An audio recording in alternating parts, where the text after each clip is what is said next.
오늘 가정에서 속회 영상 예배로 드리는 모든 분들에게 은혜와 평강이 있기를 원합니다.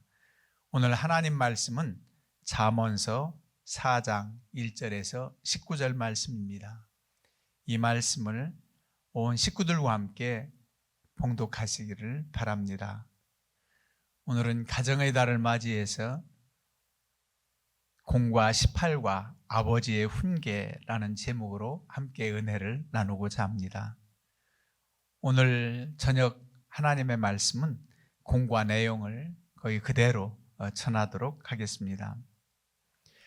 먼저 본문에 나오는 아버지는 아들에게 선한 도리를 가르치려고 합니다. 아버지는 자신도 아버지에게 가르침을 받았던 한 아들이었다고 말합니다.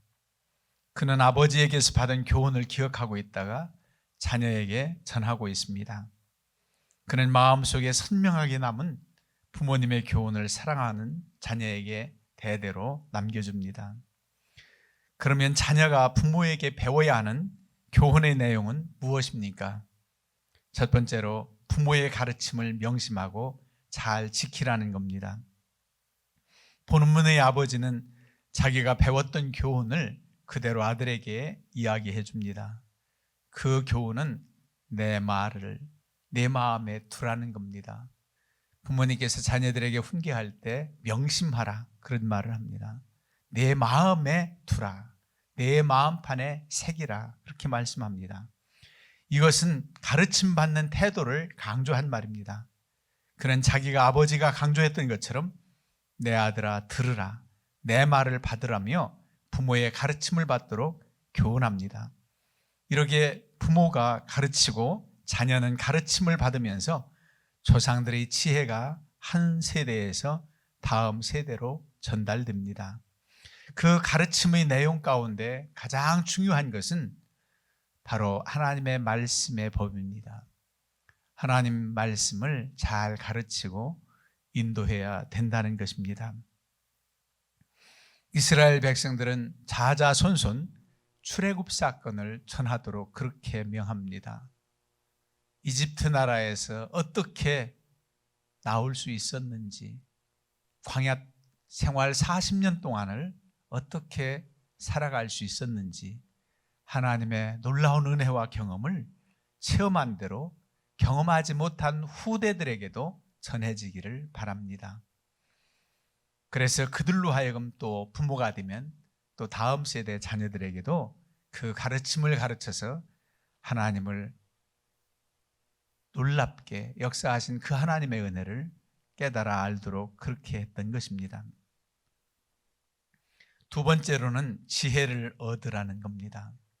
본문의 아버지는 가진 것을 다 팔아서라도 지혜를 얻으라는 가르침을 자기 아버지에게서 받았습니다. 보화가 들어있는 밭을 사라는 겁니다. 지혜는 물질적인 소유와 비교할 수 없을 만큼 귀하기 때문입니다. 이것은 육체의 풍족함을 누리는 것보다 지혜로운 삶이 훨씬 더 귀하다는 교훈입니다. 지혜는 우리가 간절히 찾고 소중하게 간직해야 할 최고의 가치입니다. 지혜의 중요성을 배우고 삶으로 깨우친 부모는 자녀에게도 지혜로운 길을 가르칩니다.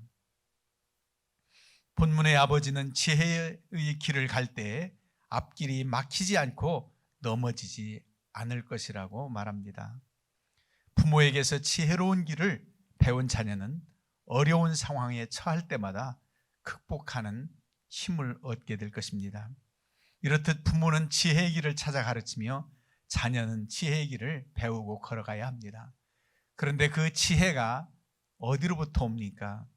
바로 잠언서 1장 7절 말씀에는 여호와를 경외하는 것이 지식의 근본이거늘 미련한 자는 지혜와 훈계를 멸시한다고 하였습니다. 즉 지식과 지혜는 하나님을 경외해야 하는 데서부터 얻어진다는 것입니다. 하나님을 잘 섬기는 자는 하나님의 지혜를 얻습니다. 세상에서 말하는 지혜를 뛰어넘는 하나님의 지혜를 말씀하고 있는 겁니다. 이 지혜로운 길을 자녀들에게 잘 가르쳐 저들이 지혜를 얻어 하나님을 섬기고 지혜를 얻어 이 험한 세상을 이기며 살도록, 승리하며 살도록 가르치라는 겁니다. 마지막으로는 악인의 길을 피하라는 겁니다.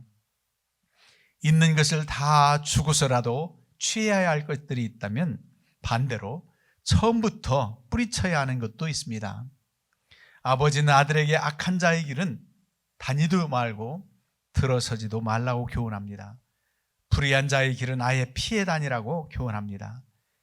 이것은 이스라엘이 악한 길에서 떠나 하나님 원하시는 길 가기를 원하시는 하나님의 마음과 일치하기도 합니다. 시편 1편 1절에 보면 복 있는 사람들은 악인들의 꾀를 따르지 아니하고 죄인들의 길에 서지 아니하고 오만한 자의 자리에 앉지 않는다고 합니다. 오만한 자의 자리에 앉지도 아니한다. 저는 가끔 그런 말씀을 드립니다. 악한 자의 길, 악인과 도모하는 일을 협력할 수 없고 그런 자리에 서거나 앉을 수 없다. 그들을 전도하라. 그들의 영혼을 불쌍히 여겨 전도하기 위해서 만남이 있을지언정 그들과 통화돼서 그들의 길, 불신의 길, 악한 길을 가지 말라고 말씀을 드립니다. 그렇습니다. 악인의 길을 피하고 오직 주의 율법을 즐거워하여 주야로 묵상하는 자가 바로 복이 있는 자입니다. 역대하 7장 14절에 보면 하나님은 성전 건축을 마친 솔로몬 왕에게 이렇게 말씀합니다. 내 백성이 그들의 악한 길에서 떠나 내 얼굴을 찾으면 그들의 죄를 사하고 그들의 땅을 고칠 것이라고 말씀합니다. 악한 길을 피하고 선한 것을 추구하라는 부모의 교훈은 곧 하나님이 원하시는 길입니다. 불의하고 악한 길은 사람들을 사망으로 인도합니다. 그러나 선한 길은 좁고 험할지라도 우리를 생명으로 인도합니다. 하나님이 기뻐하시는 길입니다. 부모는 자녀에게 악한 길을 떠나도록 가르치고 선한 길을 가르치고 인도해야 될 것입니다. 하나님은 신앙의 바른 교훈이 자녀들에게 전달되기를 원하십니다. 부모의 성숙한 삶은 자녀에게 전수되고 부모가 교훈한 지혜는 자녀의 마음에 새겨집니다. 자녀에게 지혜의 길을 가르치고 믿음의 소망을 물려주는 일은 부모된 이들의 마땅한 사명이자 도리입니다. 자녀들은 그러한 부모를 존중하고 교훈을 생명처럼 여기며 잘 지켜나갈 때 하나님의 약속 있는 복을 받게 됩니다. 5월 가정의 달을 맞이해서 목양 성도님들 가정가정마다 주의 은혜와 평강이 넘쳐나기를 축원합니다.